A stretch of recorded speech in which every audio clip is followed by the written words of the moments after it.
Morning दोस्त, फिर से आ गए हम। पिछले क्लास में हमने 10.1 वृत्त चैप्टर से दिया था और उसका एक सवाल बच गया था जो मैं बताने जा रहा हूँ। आइए सवाल देखते हैं। सवाल है 5 सेमी त्रिज्या वाले एक वृत्त, तो 5 सेमी त्रिज्या वाला एक वृत्त खींच दिए। ये त्रिज्या 5 सेमी। बिंदु P पर स्पर्श रेखा PQ, स्पर्श रेखा PQ, वृत्त के बिंदु P पर स्पर्श रेखा PQ है। O से जाने वाली एक रेखा बिंदु Q पर इस प्रकार मिलती है। O से जाने वाली रेखा बिंदु P पर मिल रही है और O से जाने वाली रेखा यहाँ Q पर मिल रही है। तो O से जाने वाली रेखा Q जो मिला है इस प्रकार मिलती है कि OQ ये दूरी है 12 सेमी। तो PQ की लंबाई बताएं। PQ यानी स्पर्श रेखा की लंबाई हमको बताना है। तो हमने कहा था एक फॉर्मूला याद दिलाऊंगा। फॉर्मूला ये है पाइथागोरस सूत्र। आप जानते होंगे पाइथागोरस सूत्र के बारे में, कर्ण स्क्वायर बराबर लंब स्क्वायर प्लस आधार स्क्वायर। तो हम उसी फॉर्मूला से लेंगे त्रिभुज OPQ में। OPQ ये एक त्रिभुज बना है जो समकोण त्रिभुज बना है। स्पर्श रेखा त्रिज्या पर लंब होता है, तो ये हो गया हमारा समकोण त्रिभुज। तो हमने लिया त्रिभुज OPQ में पाइथागोरस सूत्र से।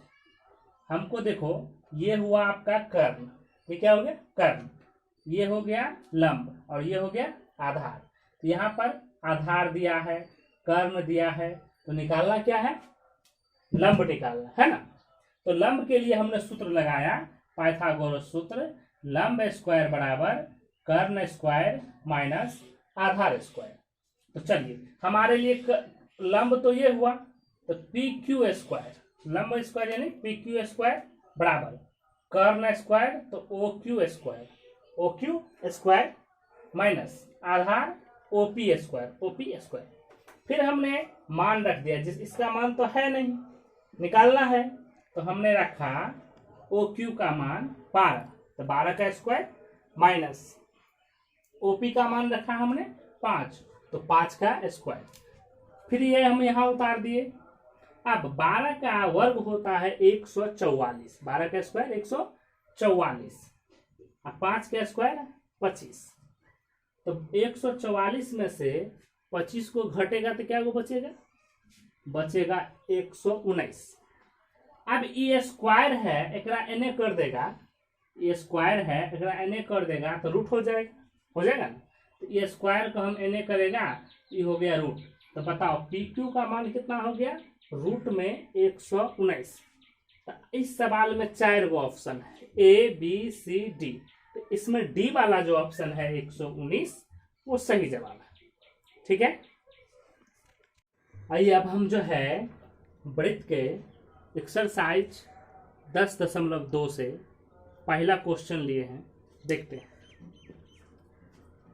एक बिंदु Q से एक वृत्त पर स्पर्श रेखा, देखो एगो बिंदु है वृत्त के बाहर, वृत्त के बाहर में एगो बिंदु Q है। इस Q बिंदु से वृत्त पर यह स्पर्श रेखा है, क्या है, वृत्त पर यह स्पर्श रेखा है जिसकी लंबाई है 24 सेमी। कैसे में ये 24 सेमी दिया है, तथा Q की, इस Q की केंद्र से दूरी 25 सेमी। इस Q की इस केंद्र से दूरी है 25 सेमी। हमको निकालना है इस वृत्त की त्रिज्या। तो चलो हम जानते हैं स्पर्श रेखा त्रिज्या पर लंब, तो ई स्पर्श रेखा त्रिज्या पर लंब तो 90 डिग्री कोण। तो ई हुआ कर्ण, ई हुआ लंब, ई हुआ आधार, माने हमको आधार निकालना है। Very good. अब याद देखो त्रिभुज AOQ में, उसको छोड़ दो, पाइथागोरस सूत्र से आधार स्क्वायर बराबर कर्ण स्क्वायर माइनस लंब स्क्वायर। अब ये हुआ हमारा कर्ण, ये हुआ हमारा लंब, ये हुआ हमारा आधार तो कुछ देर ही नहीं है, तो AO का स्क्वायर बराबर OQ हमारा कर्ण है, कर्ण स्क्वायर माइनस AQ हमारा लंब है, लंब स्क्वायर। मान बैठा देते हैं। AO तो निकालना है, इसको कुछ नहीं करना है, क्लियर। ए है ओ क्यू 25, तो 25 का स्क्वायर माइनस ए क्यू है 24, 24 का स्क्वायर कर दिए। अब देखो ए ओ स्क्वायर बराबर 25 का वर्ग होता है 625 होता है ना, तो 25 का वर्ग 625 24 का वर्ग 576। अब 625 में से तुम 576 घटाएगा, कितने बचेगा? बचेगा 49, 49। अब इसका जो स्क्वायर टोपी हटाएगा तो ये चद्दर बन जाएगा, टोपी हटाएगा तो चद्दर रूट में चल जाएगा ना, तो ये स्क्वायर हटा दिए, आयत को बन गया रूट, रूट बन गया। अब जब रूट बन गया तो हम क्या करेगा, इसका वर्गमूल निकाल देगा। तो हम जानते हैं 49 का वर्गमूल होता है 7 सेमी, तो हमारे वृत्त की त्रिज्या आ गया 7 सेमी। क्लियर? तो आइए अब हम जो है सवाल नंबर 2 को देखते हैं क्या है। सवाल नंबर 2 मैं पढ़ दूं। आकृति 10.11, यहाँ आकृति दिया है, राइट? सवाल में आकृति दिया है। यदि टीपी टीपी टी क्यू केंद्र ओ वाले वृत्त पर 2 स्पर्श रेखाएं, माने टीपी और टी क्यू है, इस वृत्त पर 2 स्पर्श रेखा इस प्रकार है कि कोण पीओ क्यू केंद्र पर जो कोण बना है वो 110 डिग्री का है, राइट? कोण पी टी क्यू इस कोण का मान हमसे पूछ रहा है।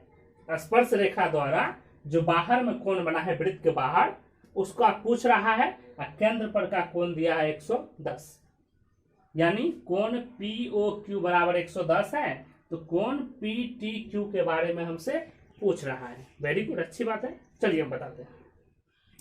सबसे पहले तो एक बात जान लो, केंद्र पर जो कोण बनता है वो और बाहर जो स्पर्श रेखा का झुकाव कोण है वो दोनों का योगफल 180 अर्थात संपूरक होता है। क्या होता है?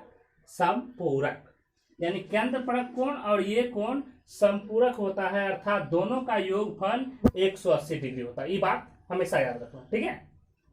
2 स्पर्श रेखा है ना, तो इसका झुकाव का कोण और केंद्र पर जो बना है कोण, दोनों का योगफल 180 अर्थात संपूरक होता है। तो चलिए इसीलिए कोण पी टी क्यू बराबर संपूरक होता है, योगफल 180 होता है। एगो देने हैं, एगो दिया है ना, तो दूसरा निकालने के लिए 180 में से इसको घटा दे रहा है। तो चलिए 180 माइनस ई कोण कितना है? कोण पीओ क्यू, तब कोण 180 माइनस पीओ क्यू का मान 110 दिया है, तो बराबर कितना डिग्री आया? 70 डिग्री। तो ऑप्शन कौन सा हो जाएगा बच्चों? सी। ऑप्शन सी हुआ इसका सही आंसर। ओके, अब हम सवाल नंबर 3 10.2 एक्सरसाइज से सवाल नंबर 3 के लिए चलते हैं। प्रश्न है, यदि एक बिंदु P से O केंद्र वाले किसी वृत्त पर PA और PB 2 स्पर्श रेखाएं परस्पर 80 डिग्री कोण पर झुका है। मतलब ये दोनों स्पर्श रेखा जो है इसके बीच का कोण है 80 डिग्री। कितना डिग्री है? 80 डिग्री। तो कोण POA बीच से एगो रेखा खींचेंगे, ये जो कोण बनेगा POA यानी ये आधा कोण, इस पूरा का आधा कोण पूछ रहा है हमसे, POA के बारे में पूछ रहा है। अभी हम सवाल बनाए थे ना, उसमें बताए थे ई केंद्र पर का कोण और इस कोण का योगफल 180 डिग्री ना, दोनों क्या होता है? संपूरक। तो पहले हम पूरा कोण ज्ञात करते हैं, फिर उसका आधा कर देंगे, है ना? आधा कर देंगे, आधा ऊपर वाला निकल जाएगा। तो चलिए अभी हम बताए थे तुरंत, ये दोनों कोण क्या होगा? संपूरक। स्पर्श रेखा का झुकाव कोण और केंद्र पर बना कोण, दोनों का योगफल 180 अर्थात संपूरक। तो चलिए वही करते हैं। इसीलिए कोण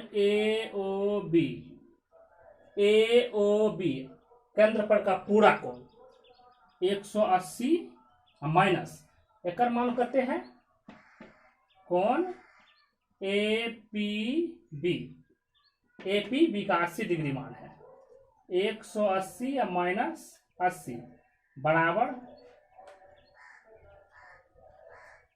100 डिग्री। यानी केंद्र का पूरा कोण निकल गया है हमको 100 डिग्री। ठीक है, 100 डिग्री निकल चुका है। अब हमको क्या करना है, निकालना है ऊपर का कोण। तो इसीलिए कोण ए पी ओ ए बराबर, अभी न बताए, ई रेखा जो गया है ई कोण को आधा आधा कर दिया। कितने कर दिया? आधा आधा बांट दिया। तो पूरा कोण हमको निकला 100 डिग्री का, आधा कोण कितने डिग्री का? आधे है ना, 100 के आधा। तो 100/2 बराबर 50 डिग्री। कौन सा ऑप्शन होगा? तो ऑप्शन है आपका ए। तो चलिए, हो चुका है। अब हम इस चैप्टर का 4 नंबर सवाल लेकर आए, देखते हैं क्या है। सिद्ध कीजिए कि किसी वृत्त के किसी व्यास के सिरों पर, वृत्त के एगो व्यास है, इसके दोनों सिरा पर खींची गई स्पर्श रेखाएं समांतर होती है। मतलब पहले सवाल समझ लो, हमको सिद्ध करना है एगो वृत्त है, इसमें एगो व्यास खींच दिया, एगो अन्य स्पर्श रेखा, एगो अन्य स्पर्श रेखा दे दिया। हमको सिद्ध करना है दोनों स्पर्श रेखा समांतर है, पैरेलल है। ठीक है, क्या सिद्ध करना है? समांतर है। तो चलो, हमने पिक्चर क्या लिया वो देखते हैं। हमने एक वृत्त लिया, अब वृत्त में ये एक व्यास है जिसका नाम है ए बी। तो व्यास का एगो सिरा है ए, एगो सिरा है बी। इस ए पर स्पर्श रेखा पी क्यू है, आर बी पर स्पर्श रेखा आर एस है। ठीक है, स्पर्श रेखा है, दिया है, हमने लिख लिया क्या दिया है। ए बी व्यास है, ए बी व्यास है, तथा पी क्यू और आर एस क्रमशः बिंदु ए बी पर स्पर्श रेखा है। ए और बी पर पी क्यू और आर एस स्पर्श रेखा। यही सिद्ध करना है, दोनों समांतर है। देख लो, प्रमाण देते हैं हम। प्रमाण, हम जानते हैं स्पर्श रेखा त्रिज्या पर लंब होती है। ये बात आप भी जानते हैं ना, बताए थे ना, हम भी जानते हैं कि स्पर्श रेखा त्रिज्या पर लंब होता है। तो इसलिए ए बी एगो त्रिज्या हुआ ना, त्रिज्या गया है, दूगो त्रिज्या सीधा सीधा मिल गया, व्यास बन गया। तो एतो से तो त्रिज्या हुआ तो व्यास न हुआ, तो त्रिज्या लंब हुआ तो व्यासो लंब हुआ। इसलिए ए बी लंब आर एस, यानी ये ए बी जो है इस आर एस पर क्या होगा? लंब होगा। Very good. तथा बी ए उल्टा रेखा, बी ए लंब पी क्यू, ये बी ए जो है फिर इस पर लंब होगा। माने यही ए बी इस पर फिर लंब हो गया, और यही ए बी इस पर भी लंब हो गया। दोनों रेखा एक ना, ए बी को हो चाहे बी ए को हो, बात एक है ना। एगो सीधा हुआ, एगो उल्टा हुआ, लेकिन ना वही आदमी है ना। तो ए बी लंब आर एस है, बी ए लंब पी क्यू है। माने एक गो रेखा पर दू गो रेखा लंब है। तो एगो थ्योरम है जो आप लोग पहले क्लास, पिछला क्लास में पढ़ा होगा, रेखाएं जो एक ही रेखा पर लंब हो आपस में समांतर होती है। माने एक गो रेखा पर अगर दूगो रेखा लंब चला गया तो वो आपस में क्या होता है? समांतर होता है। ठीक है, तो समांतर होता है, तो इसीलिए पी क्यू समांतर आर एस, इसीलिए पी क्यू समांतर आर एस प्रूव्ड। चलिए देखते हैं सवाल नंबर 5। सिद्ध कीजिए कि स्पर्श बिंदु से स्पर्श रेखा पर खींचा गया लंब वृत्त के केंद्र से होकर जाता है।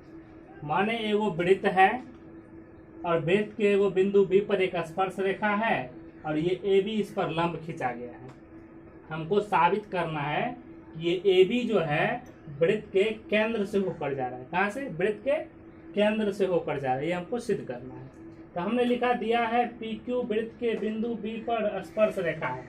अर्थात अगर स्पर्श रेखा है तो आप जानते हैं स्पर्श रेखा है तथा ए बी लंब पी क्यू है। मान दिया है पहले से ए बी लंब पी क्यू है, स्पर्श रेखा है और इस पर लंब भी है।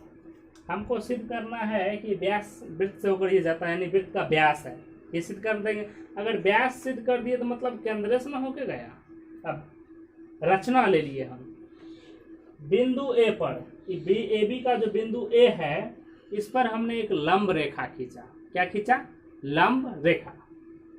बिंदु ए पर एक लंब रेखा आर एस खींचा। आर एस जो है ए पर एक लंब रेखा है, तो लंब रेखा है, स्पर्श रेखा बन गया। लंब रेखा था क्या बन गया? स्पर्श रेखा बन गया, अर्थात बी ए लंब आर एस। अब ये लंब जब खींचे तो देखो लगता है क्या? स्पर्श रेखा है ना, स्पर्श रेखा हुआ ना। ई भी लंब है उसमें भी, तो ई हो गया आपका 90 डिग्री का एंगल। क्या हो गया? 90 डिग्री का कोण हो गया। गुड। प्रमाण दे रहे हैं ए बी लंब पी क्यू, ए बी लंब पी क्यू देन ही है पहली से। अब बी ए लंब आर एस, रचना में देखो बी ए लंब आर एस, रचना से हमने बी ए लंब आर एस निकाला ना। अब जब ई रेखा एकरो पर लंब है, ई रेखा एकरो पर लंब है, तनी देर पहले ने बताए थे रेखाएं जो एक ही रेखा पर लंब हो परस्पर समांतर होती है। तो ई रेखा इस पर भी लंब, ई रेखा इस पर भी लंब, तो ई दोनों आपस में क्या होगा? समांतर होगा। इसीलिए आर एस समांतर पी क्यू, आर एस समांतर पी क्यू। अब सवाल ये उठता है मियाँ कि ये दोनों जो समांतर हो गया तो हमको तो पता है कि वृत्त के व्यास के सिरे पर जो स्पर्श रेखा होता है वो आपस में समांतर होता। हमको ये दोनों आ गया समांतर, तो ये तो तभी समांतर होगा ना रे जखन ये वृत्त का व्यास होगा। काहे कि हम पढ़े है ना थ्योरी हम लोग कि वृत्त के व्यास के सिरों पर खींचा गया स्पर्श रेखा समांतर होता है। हम सिद्ध कर दिए समांतर है, देखकर मतलब ए बी क्या होगा? वृत्त का व्यास। इसीलिए ए बी वृत्त का व्यास होगा, और अगर वृत्त का व्यास हुआ तो वृत्त के केंद्र से होकर जाएगा, यानी टोटल प्रूफ। अब सवाल नंबर 6, एक बिंदु ए से जो एक वृत्त के केंद्र से 5 सेमी, ओ से 5 सेमी दूर, वृत्त के केंद्र से 5 सेमी के दूरी पर एगो बिंदु ए है। वृत्त पर स्पर्श रेखा की लंबाई 4 है। इस यहाँ से वृत्त पर जो स्पर्श रेखा है एपी, इसका लंबाई 4 सेमी। वृत्त की त्रिज्या ज्ञात करना है। ऐसा सवाल तो हम लोग बनैले हैं पहले ही। देखो त्रिभुज पी ए पी ओ में समकोण त्रिभुज हुआ ना, तो पाइथागोरस सूत्र है ना। पी ए पी ओ में पाइथागोरस सूत्र से त्रिज्या को हम लोग आधार मानते हैं ना।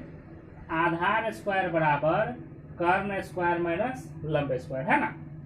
आधार यहाँ पर आधार त्रिज्या है पीओ ना, तो पीओ का स्क्वायर बराबर एओ, एओ हुआ कर्ण, एओ स्क्वायर माइनस एपी यानी पी ए स्क्वायर। इसको माने हैं हम लोग स्पर्श रेखा को लंब माने हैं, इसको कर्ण माने हैं, इसको माने आधार ना। कर्ण तो यही है। अब एओ का मान है 5, तो 5 का स्क्वायर माइनस इसका मान है 4, 4 का स्क्वायर, 5 का स्क्वायर 25, 4 का स्क्वायर 16 हो ना रे। 5 का स्क्वायर 25, 4 का स्क्वायर 16। वही में हम क्या किया, पीओ स्क्वायर बराबर 25 में से 16 घट गया ना, तो 9 बच गया। कितना बच गया? 9 बच गया। अब पीओ बराबर क्या होगा? अब ये बताए ना, टोपी हटेगा चदर बनेगा, चदर ओढ़ लेगा पूरा ना। कपार पर से टोपी हटा लिया, चदर ओढ़ लिया, कपार पर से टोपी हटा, चदर ओढ़ लिया। तो अब अंदर में क्या हुआ? 3 बचा अंदर में, और हाँ 9 जादू हुआ, 3 बच गया। 9 का वर्गमूल 3, 3 सेमी त्रिज्या निकल गया।